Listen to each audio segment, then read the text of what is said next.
La réunion de la fête du mois de mars est traditionnellement importante. Importante pour deux raisons. Tout d'abord, on a maintenant une vision globale de l'année 2012. Deuxième raison, on a suffisamment d'éléments sur 2013 pour faire des prévisions solides. Du coup, cette réunion de la Fed du mois de mars réserve parfois quelques surprises. Et cette année, le risque est d'autant plus important qu'on a eu une série de records depuis le début de l'année sur les marchés. Et donc, dans ce contexte, clairement, les investisseurs s'attendent à de bonnes nouvelles. Ce qu'ils attendent clairement, c'est un message de la Fed disant que la croissance s'accélère et qu'il n'y a pas de volonté de la part de la Fed de modifier la politique de taux bas qui stimule l'activité.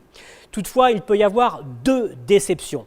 Première déception, une croissance qui resterait molle avec des prévisions pour 2013 décevantes.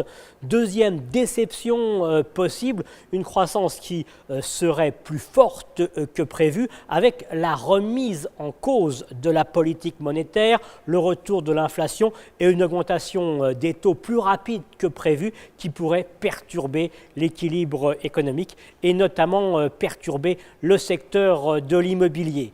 Dans ce contexte, il faut s'attendre à quelques turbulences. Les investisseurs, les opérateurs vont, comme d'habitude, mettre plusieurs heures, plusieurs jours et même peut-être plusieurs semaines à décrypter le message de la Fed. Et en attendant d'avoir une idée définitive, les marchés risquent de connaître quelques secousses.